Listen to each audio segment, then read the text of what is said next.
მინდებით პირდაპირ ეთერში გრძელდება სუბიექტური აზრი, რა ტიპის ღონისძიებები უნდა გაიმართოს მთელი საქართველოს მასშტაბით 31 დეკემბრის ღამეს. ეს არის ჩვენი გადაცემის პირველი ნაწილის თემა. საუბრობთ ჩვენი გადაცემის სტუმრებთან ერთად ჯაბა ჯაიანი, კულტურის სამინისტროს წარმომადგენელი, მომღერლები ზურა ხაჩიძე, ანრი ჯოხაძე, არჩილ მეფარიძე გახლავთ ჩვენი გადაცემის სტუმრები. ბატონ ჯაბას ვკითხავთ, შეიძლება ორი კითხვა მაქვს, მოკლედ შეგიძლიათ გიპასუხოთ. პირველი, უცხოელები მართლა ჩამოყავთ თუ არა? ერთი და მეორე, აი რეკლამის დროს ზურა ხაჩიძე ამბობდა ძალიან საინტერესო რამეს. იმისთვის რომ ვიცით რომ ძალიან ღარიბი ქვეყანა ვართ ეხლა, ნუ ასეა და სახელმწიფო რომ არ იხდიდეს თანხას ასეთი ღონისძიებებისთვის, რატომ არ შეიძლება რომ ბიზნესი იყოს ამაში ჩართული და გარკვეული წახალისებაც ქონდეს, რომ აი ახალი წლის ღამეს 1000 ბანკია, ბიზნესია, ესე დარწმუნებული ვარ, ისინი გადაიხდიან ხონორარებსაც, გადაიხდიან სცენის აღჭურვილობას და ასე შემდეგ. ან ნაწილობრივი მონაწილეობა ქონდეს ინფრასტრუქტურული სახელმწიფოს, რომ დავზოგოთ თანხა და ესე და მითქმა მოთქმის არ განიცხდება, ხო, ვინ ასე რატო შეარჩიეს, ისე რატო შეარჩიეს და ასე. ამაზე მიდის მუშაობა კულტურის სამინისტროში, ამაზე გეტყვით, იმიტომ რომ პოლიტიკის განსაზღვრა მაინც ჩვენი პრიორიტეტია. პირველი პრიორიტეტი, რასაც ახლა შედითებიდან გამომდინარეობს, რეგიონების დატვირთვა, ბატონ ვალიკო. იმიტომ რომ რეგიონებში დაიცალა ახალგაზრდობა რეგიონებში. ამიტომ ჩვენი კულტურის სამინისტრო ცდილობს იმისა, რომ კულტურა იმდენად დიდი სფეროა, ყველას ერთდროულად ვერ დავეხმარებით, იმიტომ რომ ცალკე მხატვრობა, ცალკე კინო, ცალკე თეატრი. სწორედ მაგას გეუბნები. ამიტომ ამბობ, რომ მიდის კამათი მუშაობა. ამაზე ორგანიზებას რომ ბიზნესი ჩაერთოს ამაში და ხონორარები. კი, მაგაზე მიდის კამათი, მიდის ამაზე მუშაობა, მიდის ამაზე, რა ვიცი, ალბათ 2015 წელს ჩვენ დავდებთ ამ პოლიტიკას, პრიორიტეტებს კულტურის სამინისტროსი და იქ ყველა მიიღებს მონაწილეობას. იქნება საზოგადოებრივი გამოკითხვა, იქნება სპეციალისტები, იქნება მომღერლები, იქნებიან მუსიკოსები, იქნებიან მთლიანად ჩართული იქნება საზოგადოება, იმიტომ რომ ჩვენ გვესმის, იმიტომ რომ საიდანაც უნდა დავიწყოთ, საიდანაც უნდა მივხედოთ ამ კულტურას. კი ბატონო. ანუ ამჯერად სახელმწიფო ფულის გადახდა მოგვიწევს და უცხოელები თუ ჩამოყავთ და რამდენი უნდა გადაუხადოთ მათ თუ ჩამოყავთ. უცხოელები ჩამოყავს. რატომ? ჩვენები იცით ბატონ ვალიკო, ასეთ შეიძლება საკამათოა ბატონმა აჩიკო ბრძანა რომ ყველა დაიტვირთოს, მაგრამ მე მაინც მიმაჩნია რომ რაღაც ახალი თბილისმა უნდა ნახოს. რაღაც ახალი იმიტომ რომ თქვენი გადაწყვეტილება გამოგიჩეთ თუნდაც თბილისელები ვისი მოსმენა სურს მას 31 დეკემბერს. რა არის ახლა გამოკითხვის ამით რაღაც ახალი სისხლი რომ გადაისმევა, რაღაც ახალი მომღერალი, ვიღაც ახალი ჯგუფი რომ ჩამოვა, ამით რაღაცა რამდენი დაგვიჭირდება ეს სიამოვნება? ეს არ ვიცი, მე მგონი რომ თბილისის მერია ჩამოყავს. კი ბატონო, ბატონ არჩილ, სხვაჩორის უმრავლესობის წარმომადგენელი ზვიად კვაჭანტირაძე Facebook-ის საშუალებით სვავს ასეთ კითხვას. არ ვიცი რამდენად მართალია მითხრეს რომ ისევ და ისევ ნეკასების სკვერაზე ადგენს სიებს, ვინ უნდა იმღეროს ახალი წლის საღამოსო. ანუ არის კიდევ საზოგადოების ნაწილში ეჭვი იმასთან დაკავშირებით რომ არსებობს მუსიკოსების შავი სიები, ამაზე ალბათ ქალბატონი ია ისაუბრებს, მაგრამ თქვენ თუ გსმენიათ ამის შესახებ? შარშან მე მაგალითად მინდა ვთქვა, რომ შარშან სიები შეადგინა ნეკასების სკვერაძემ, რამდენადაც მე ვიცი და თუ არ გცდები, მონაწილეობდა აჩიკო გულედანი. მე ვერ გავიგე რასთან და როგორ ხდება იმ პიროვნებების მიწვევა მერიაში, რომლებიც შემდგომში ადგენენ სიას, თუ ვინ გამოვიდეს ახალი წლის კონცერტზე. აი ეს მე არ ვიცი. ამის გარკვევა დავიწყეთ, ბატონო არჩილ და თქვენ გაგვიბრაზდით და სწორედ ამას ვარკვევდით თქვენ. ვინ წყვეტს, ვინ სად უნდა იმღეროს, ამას ვარკვევთ თქვენ. არა, თქვენ მითხარით, რომ თქვენ თქვით, რომ როგორ უნდა მოხდეს რეგიონებში, თუ ვინ იმღეროს. ეს სხვა რაღაცაა. მე ვლაპარაკობ იმაზე, რომ ვინ წყვეტს, ვინ კულტურის სამსახურის უფროსი ხო არის? აი მაგალითად შარშან იყო, რამდენადაც ვიცი, ნეკასების სკვერაძე, ხო? წელს ალბათ თქვენ ვერ მოხდით შარშანდელს. მე შარშან არ საერთოდ აქ არ ვიყავი, მე მოსკოვში ვცხოვრობ 1 წელიწადია. ჩემზე არ არის ლაპარაკი. ზოგადად ხო ვიცი ჩემი კოლეგებისგან ხო მესმის ეს საუბარი, გამიგეთ რა შეესაქმე. და აქედან გამომდინარე ვიცი, რომ ჯერ ისეთი კონცერტი არ იყო კარგი.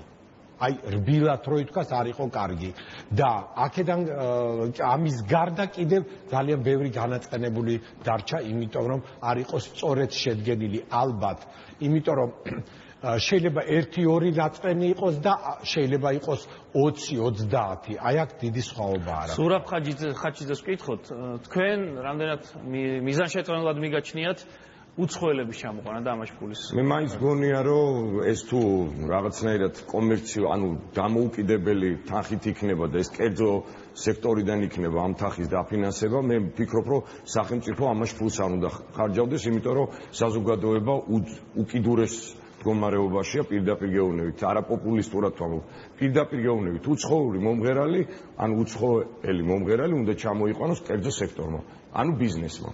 და ამაში არ უნდა იხარჯებოდეს სახელმწიფო ფული. თუ კი დოტაციაზეა რაღაცა ლაპარაკი ისეთ პატარა ქვეყნებზე, როგორც საქართველოა, მე მაინც და მაინც ამაზეც მიჭირს ლაპარაკი, როცა ამდენი გაჭირვებულია ქუჩაში და ქართველ მომღერლებსაც რაღაცნაირად მე მგონია, რომ ფული უნდა დარჩეს საქართველოში. არავითარ შემთხვევაში არ უნდა გავიდეს ქვეყნის გარეთ. და უნდა დავამთავროთ ის დრო წარსულს, როცა ჩამოდიოდა ტოტო კულტურნიუ და გლდანში ყოველ კვირა ატარებდა კონცერტებს. მაგრამ კულტურის სამინისტრო მიიჩნია, რომ უცხოელი მომღერლების მილოცვა იქნებოდა უფრო კარგი თბილისის მოსახლეობისთვის. ნათია, ალბათ ნათია, მე ვფიქრობ, რომ ალეკომ ზუსტად ჩვენ რეკლამის დროს ლაპარაკობდით, მე ვფიქრობ, რომ ძალიან კარგი იქნება, რომ კულტურის სამინისტრომ საერთოდ შეიმუშაოს და იგივე ქალაქის მერიამ რაღაც გარკვეულწილად რაღაცა პოლიტიკა იმასთან მიმართებაში, რომ გარკვეულწილად რაღაცა ბიზნეს მიცეს რაღაცა წახალისების ფაქტორი და ეს არიჯდეს სახელმწიფო ბიუჯეტში. იქამდე სანამ ეს ქვეყანა სოციალურად არის ამ მდგომარეობაში. ჩემი პირადი მოსაზრებაა ეს და მე პირდაპირ გეუბნებით. მე ძალიან გამიხარდა ბატონი ჯაბას სამსახურიდან დამიკავშირდნენ. არა მარტო ეხლა, არამედ 26 მაისს წინა წელს ოზურგეთში ვიყავით და ძალიან მიხარია, როცა რეგიონებში არის გადანაწილებული ეს პოლიტიკა, ეს კონცერტების საკითხი. თუმცა სახე მაინც ქართული შოუ ბიზნესის პირველ არხზე იქნება, ეს საზოგადოებრივ მაუწყებელზე იქნება თუ მაესტროზე იქნება, აუცილებლად უნდა იყოს კარგად შეფუთული სტანდარტი, იმიტომ რომ ამას უყურებს ქვეყანა, ამას აქ ჩამოდიან უამრავი ტურისტები, ადამიანები, რომლებსაც ენატრებათ ეს ქვეყანა, ზოგი ძალიან დიდი ხანია ცხოვრობენ. და აქედან გამომდინარე, თუ ეს კომპონენტები ყველაფერი ერთად იქნება შევსებული და პლუს კიდევ ერთხელ ვიმეორებ, კერძო ესე ვთქვათ ბიზნესი განთავისუფლებული იქნება კონკრეტულად ამ რაღაცა აი შემუშავებული იქნება კულტურის საქალაქო სამსახურის იგივე კულტურის სამინისტროს მიერ ესეთი კანონპროექტი რომ განთავისუფლდეს ესე ვთქვათ ბიზნესი ამ კონკრეტული მიმართულებით დაფინანსების და ესე ვთქვათ გადასახადებისგან კარგი იქნება მე მივესალმებ. ანდრე ჯოხაძესაც მოусმინოთ და ჩავერთოთ კულტურის საქალაქო სამსახურის უფროსი ქალბატონი. რასთან დაკავშირებით? იმასთან თქვენ რა შეკითხვა გაქვთ ქალაქის მერიასთან და მიგაჩნიათ თუ არა რომ უცხოელებიც უნდა მონაწილეობდნენ, რამდენად სწორია ეს გადაწყვეტილება რომ იცით რა არის თუ ეს შემსრულებლები რომლებიც ჩამოყავს ქალაქის მერიას ღირებულია და კარგი მოსასმენია რატომაც არა მე ამაში პრობლემატურს საერთოდ ვერაფერს ვერ ხედავ ჩემთვის უფრო პრობლემატურია პირდაპირ გეტყვით და მე მინდა სწორად გამიგოთ ის რაღაცა ძალიან ფართო და დაუსრულებელი სია მომღერლების რომლებიც დაკავებულები არიან ახალი წლის ღამეს გასაგებია დიდი სხვადასხვა კონცერტებში ხვდებით ესენი ფაქტობრივად ეს სია რომ ავიღოთ ძალიან ბევრს ასე ვთქვათ მერიას და კულტურის სამინისტროს ესე თავზე ხელს უსვამს რომ რაღაცა იჩენენ ალბათ ლოიალურობას რომ არაწყენინონ და თბილად ექცევიან და მე მგონი რომ ამ მომღერლებმა ეს უნდა დააფასონ რომ გაახსენდათ და ამღერებენ წელიწადში ერთხელ მაინც. დიდი მადლობა ბატონ ჯაბა, რითი იქნება განსხვავებული მიმართეთ რეგიონებში მცხოვრებ მოსახლეობას, რითი იქნება მათთვის წლევანდელი ახალი წელი განსხვავებული? პირველ რიგში მომეცა საშუალება და ალბათ მოგილოცოთ მინდა დამდეგი ახალი წელიწადი. მადლობა. თელ რეგიონში იქნება საყვარელი მომღერლებთან შეხვედრა, საყვარელ ბენდებთან და პირობაზე გაძლევთ, რომ ყველა რაიონში იქნება წყინვალე კონცერტი ჩატარებული თბილისიდან დაწყებული. ნახავთ 31-იც მოვა. ქალბატონი ამაკაცარიას მიმართოთ. გეპატიჟებით თელას თუ. მადლობა ბატონებო, რომ მიიღეთ დღევანდელ ჩვენს გადაცემაში მონაწილეობა და ახლა კი მივესალმებით იამაკაცარიას თბილისის მერიის ღონისძიებების ორგანიზატორს. მოგესალმებით ქალბატონ იამ. საღამო მშვიდობით. ქალბატონია, ბატონმა მარგიშვილმა, ალექსანდრე მარგიშვილმა განაცხადა, რომ კეთდება გამარტივებული შესყიდვა და აირჩევა ის შემსრულებლები, რომლებიც ხალხს ჭირდებაო. როგორ მოახერხეთ იმ შემსრულებლების შერჩევა, საიდან გაარკვიეთ ვისი მოსმენა სულ საზოგადოებას, დღევანდელ საზოგადოებას?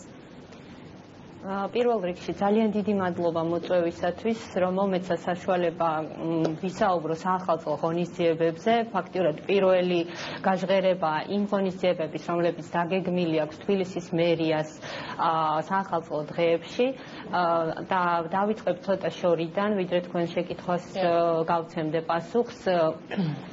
ეს არ არის იოლი შეარჩიო ან გადაწყვიტო ესა თუ ის კონცერტი, ვინაიდან ეს გემოვნების საკითხია და ზოგი უსმენს როკს, ზოგი უსმენს ჯაზს და აქედან გამომდინარე დიახ და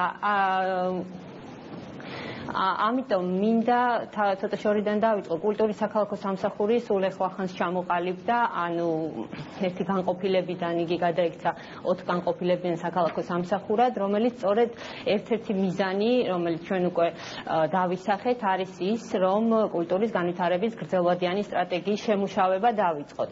ხას უსვამ სიტყვას გრძელვადიანი, რადგან ესე ფრაგმენტულად ამორჩევა თუ რომელი კონცერტი იქნება უკეთესი, რომელი უარესი, ეს ძალიან რთული იქნება, თუ არ გვექნა გარკვეული პოზიცია ამასთან დაკავშირებით და კულტურის საქალაქო სამსახურის ერთ-ერთი დანიშნულება სწორედ ეს იქნება შემდგომი პერიოდის განმავლობაში. ეხლა რაც შეეხება უშუალოდ ღონისძიებებს, რომლებიც ჭირდება ხალხს, ბრძანა ვიცე-მერმა. მე მაინტერესებს როგორ არჩევთ მომღერლებს, ვისი მოსმენა სულ საზოგადოებას, როგორ არკვევთ ამას, ამ კითხვას და თუ შეიძლება მიპასუხოთ. ეხლა ქალაქ თბილისის მერიას მოგეხსენებათ ყავს ბიგ ბენდი. ჩვენ გადავწყვიტეთ, რომ წლევანდელი სახალხო კონცერტი ყოფილიყო სწორედ ბიგ ბენდის შესრულებით და ბიგ ბენდის მიერ შესრულებულ კონცერტზე ემღერათ მომღერლებს.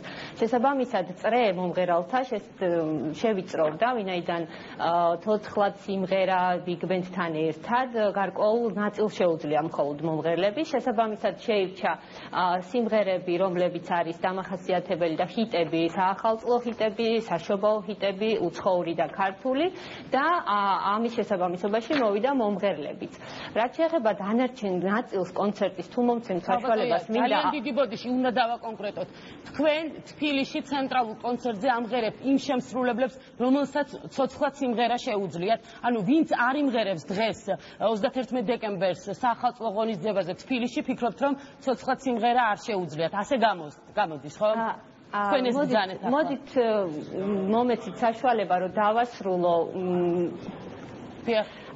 ყოველი ღონისძიებისთვის იქნება სპეციალური კომისია, რომელიც წყვეტს ამა თუ იმ ღონისძიებაზე შეირჩეს ბატონო? კი ბატონო, რომელი კომისია? მე არ მესმის ეს არ ეხება მხოლოდ კონცერტს, ეს ეხება ყველა იმ ღონისძიებას. მოგეხსენებათ, ახალი წელი არ არის მხოლოდ კონცერტი. თბილისის მერია გარდა იმისა, რომ გეგმავს კონცერტს, ამის გარდა აქვს კიდევ არაერთი ღონისძიება დაგეგმილი რიყის პარკში. კარგი იქნება თუ მომეცემა მე ამაზე ლაპარაკის საშუალება, რადგან პირველად ჟღერდება ეს და მე მგონი თქვენთვის ძალიან საინტერესო უნდა იყოს, როგორი ახალი წელი გვექნება. მესმის, რომ ძალიან მნიშვნელოვანია ვინ იმღერებს ამას, რომ გავიგებთ, მაგრამ ის რომ გვექნება საახალწლო საშობაო ბაზრობა, რომ იქნება ძალიან დატვირთული რიყის პარკის სხვადასხვა ღონისძიებებით, ფიგურული სრიალისა და ყინულის მოედნის საშუალება მიეცემა ყველას. ასევე საბავშვო მოედნები, ანუ გართობის რეალური საშუალება ყველა ასაკის ადამიანს. უცხოელების ჩამოყვანას თუ აპირებთ და ასევე პრეტენზია ისმის აქ ჩვენთან სტუდიაში. უცხოელები თუ ჩამოყავთ, ისინი ბიგ ბენდთან იმღერებენ თუ წალკე ჩამოყავთ და რა გვიჭირდება საერთო ჯამში ეს ყველაფერი. კი ბატონო, თქვენ როგორც საკრებულოს წარმომადგენლებს გექნებათ სრული ნუსხა და ჩამონათვალი იმ ღონისძიებების, რომლებსაც თბილისის მერია განახორციელებს, კულტურული, სპორტული და ასე შემდეგ და შესაბამისად ბიუჯეტით. რაც შეეხება უცხოელებს ამ მიმართებაში კულტურის სამინისტრო გვეხმარება. ჩვენ რომ გადმოგვეგზავნო საკრებულოში, კარგია, საზოგადოება გვეყურებს მაყურებელი და გითხარით, რა გვიჭირდება ეს ყველაფერი და უცხოელების ჩამოყვანას თუ აპირებთ. უცხოელებთან მიმართებაში ჩვენ კოორდინირებულად მუშაობთ კულტურის სამინისტროსთან. ესე კონცერტი ერთობლივად დაიგეგმა, ამისთვის მინდა ძალიან დიდი მადლობა გადაუხადო მათ, ვინაიდან მათ აქვთ უზარმაზარი სამუშაო ჩასატარებელი 12 თვითმმართველ ქალაქში აქვთ კონცერტები ჩასატარებელი და მიუხედავად ამისა გვეხმარებიან. ჩვენ უცხოელის ხოდა მომეცით საშუალება რომ მათ მადლობა გადაუხადო. უცხოელები ჩამოყავთ კულტურის სამინისტროს და ბიუჯეტის მერია ჩამოყავთ და რა ხდება ახლა? და შესაბამისად ბიუჯეტიც მათიციან თუ რამდენ სუხდიან. ეს უცხოელები შეგვიძლია გავაჟღეროთ ჩვენი კონცერტის თანამიმდევრობაც თუ ამის საშუალება მომეცემა.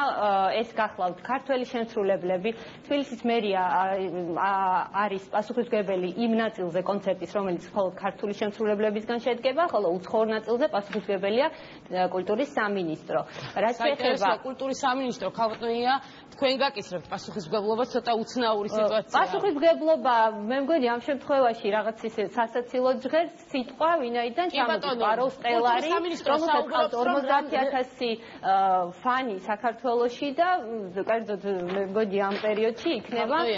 ბატონმა ჯაბამ განაცხადა რამდენიმე წუთის წინ, რომ ქალაქის მერიას უნდა ვკითხოთ, რა დაჯდება ცენტრალური ღონისძიებაო.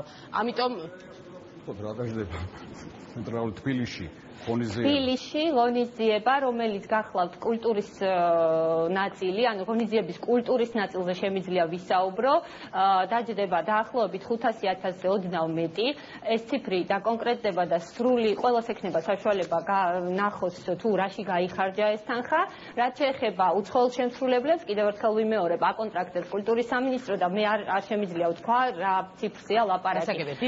შემიძლია ვთქვა კონცერტის მონაწილეები თუ გაინტერესებთ, ესენი იქნებიან ქართველი შემსრულებლები, როკ ჯგუფები, რომლებიც ძალიან პოპულარები არიან ახალგაზრდობაში, ასევე კულტურის სამინისტროს მიერ ჩამოყვანილი ჯემიროქვაის ბენდი, შემდგომ ბიგ ბენდი, თავისი შემსრულებლებით, რომლებიც თვითონ მღერიან და მოწვეული მომღერლები ყავთ და პლუს სპარო სტელარი თავის ბენდთან ერთად. ძალიან დიდი მადლობა, სამწუხაროდ არ გვაქვს სურა ამის საშუალება. ქალბატონმა იამ გთხოვა, რომ შემაჯამებელ სიტყვას ვიტყვი მე გაცემის დასკვნით ბლოგში. მადლობა ქალბატონო ია, რომ მიიღეთ გაცემაში მონაწილეობა. ია მაკაცარია თბილისის მერის ღონისძიებების ორგანიზატორი საუბრობდა ჩვენს ეთერში. ძალიან მოკლე რეპლიკა ბატონ ზურას და უნდა დავასრულოთ. ის არის ძალიან უსუსური არგუმენტი ის, რომ მე ხა კიდე გეუბნებით არავის პირიქით წარმატებებს უსურებ. ზუსტად ვიცი რომ ახალი შექმნილია ეს სამსახური, მაგრამ ეს ძალიან შეურაცხყოფელია, ვინც ესე იგი ცოცხლად ღერის იმაში რა ქვია ბიგ ბენთან ერთად იმღერებს. აი მე ამაზე რომ პასუხი არ გავცე, არ შემიძლია. ბატონო ზურა, მე ხა ქალბატონიას ადვოკატად მან სხვანაირად ან მე გავიგე, თქვენც იგივე თქვენც გაიგეთ, მე მგონი ისე როგორც არა, ბატონო ზურა, აქ რა ხდება, იცით, სხვანაირად თქვა და ალბათ სხვანაირად გაიგეთ. არა, ვისაც შესრულებული აქვს, აი მოკლე პერიოდში ხდება. ბატონო ზურა, ბენდთან ვისაც აქვს შესრულებული ცოცხლად სიმღერა, ამაზე იყო ლაპარაკი, იმიტომ რომ ვერ ასწრებენ ყველა მომღერალი ბიგ ბენდთან ცოცხლად ვერ ასწრებს რეპეტიციის გავლას და ამიტომ ძალიან ცოტა რჩება. და ამიტომ ვისაც აი ესეთი არ გესმით ბატონო ზურა. კარგი, დიდი მადლობა. მადლობა ბატონებო, რომ მიიღეთ ჩვენს გაიცემაში მონაწილეობა. ძალიან მნიშვნელოვანი თემა, არ ვიცი შესაძლებელიც არის, რომ ახალწლამდე კიდევ ერთხელ მიუბრუნდეთ. ჩვენ ოდურფასო სტუმრებო ამ თემას, ასე რომ მე იმედი მაქვს, რომ ითანამშრომლებთ ტელეკომპანია მაესტროსთან. მადლობა კიდევ ერთხელ, რომ მობრძანდით და მიიღეთ ჩვენს გაიცემაში მონაწილეობა. რამდენიმე წუთში დავბრუნდებით პირდაპირ ეთერში სპორტისა და ახალგაზრდობის მინისტრის ლევან ყიფიანის სუბიექტურ აზრს მოისმენთ ოდურფასო ტელემაყურებლები. Thank you.